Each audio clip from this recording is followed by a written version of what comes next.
High everyone, नमस्ते। Food and beverage नेपालमा यहाँलाई धेरै स्वागत छ। म फेरि पनि उपस्थित भइसकेको छु एउटा नयाँ भिडियो लिएर र आज मैले यहाँहरूमा बिना सस चिकन ललिपपको रेसिपी लिएर आएको छु। तपाईँ हामीले घरमै रेस्टुरेन्ट जस्तै मिठो चिकन ललिपप कसरी बनाएर खाने भन्ने कुरा आज म यहाँलाई सिकाउन गइरहेको छु।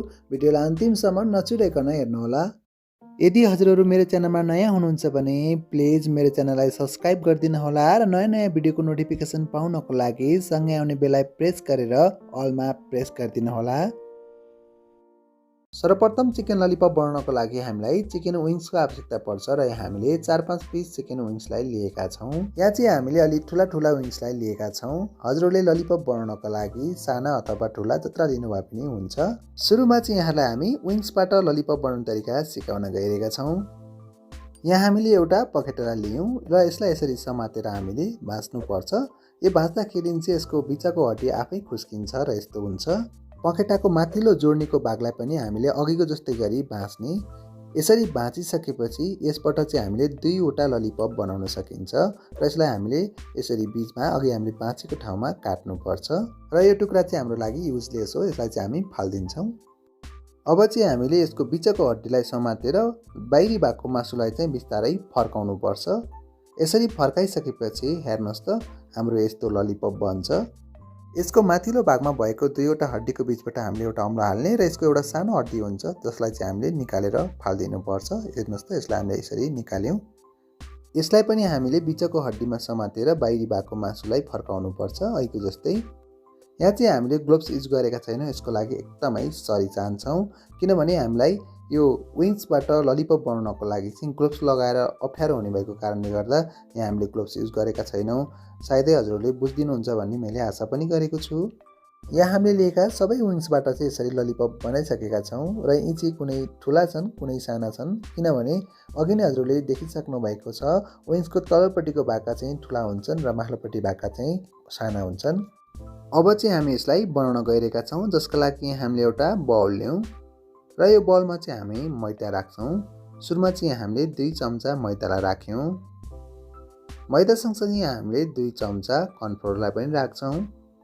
कर्नफ्लोरको ठाउँमा चाहिँ हजुरहरूले थोरै चामलको पिठो पनि प्रयोग गर्न सक्नुहुनेछ।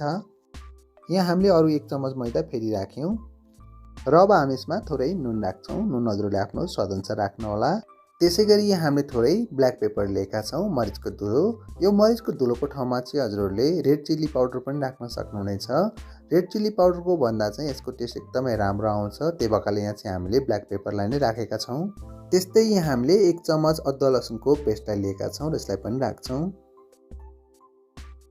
त्यस्तै गरी यहाँ हामीले एउटा अन्डा लिएका छौँ र यो अन्डालाई चाहिँ हामी फुटाएर यसको आधी जति भागलाई चाहिँ राख्छौँ।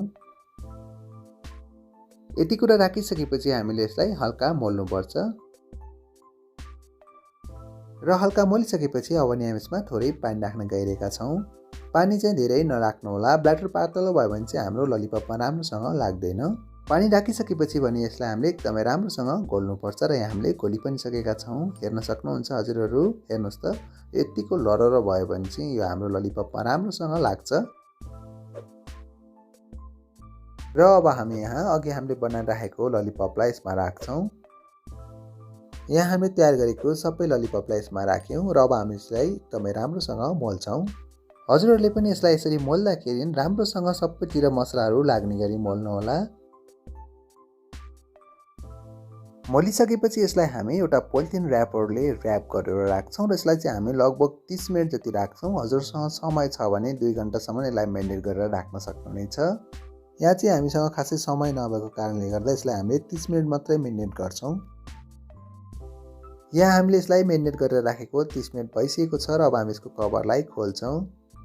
हामीले यसलाई यसरी मेरिनेट गरेर राख्दाखेरि चाहिँ यसको भित्रसम्म मसलाहरू भिजेर पुग्छ र यो एकदमै स्वादिलो हुन्छ। अब भने हामी यसलाई फ्राई गर्न गइरहेका छौँ जसलाई फ्राई गर्नका लागि यहाँ हामीले हिट अन गरेर एउटा भाँडोमा तेल बसालेका छौँ र यो तेल चाहिँ राम्रोसँग हिट भइसकेको छ। सुरुमा हामीले यसलाई हाल्ने बेलामा चाहिँ हाम्रो तेल राम्रोसँग हिट भएको हुनुपर्छ।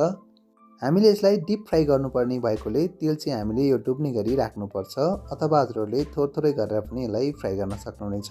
यसलाई हामीले सुरुमा चाहिँ राख्ने बित्तिकै चलाउनु हुँदैन। यसलाई राखेको 1 मिनट जति पछि हामीले यसलाई बिस्तारै चलाउनुपर्छ। पिसहरू यदि एकअर्कामा टाँसिएको भए बिस्तारै छुट्याउने।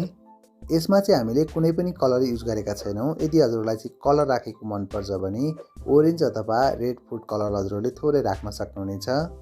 अब हामी यसलाई राम्रोसँग नपाकुन्जेल फ्राई गर्छौँ।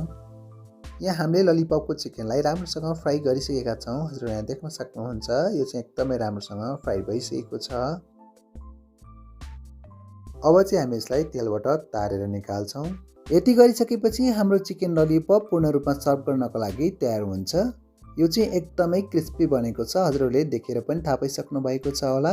अब यसलाई हजुरहरूले कुनै पनि सस अथवा हजुरहरूलाई मनपर्ने अचारसँग पनि लिन सक्नुहुनेछ।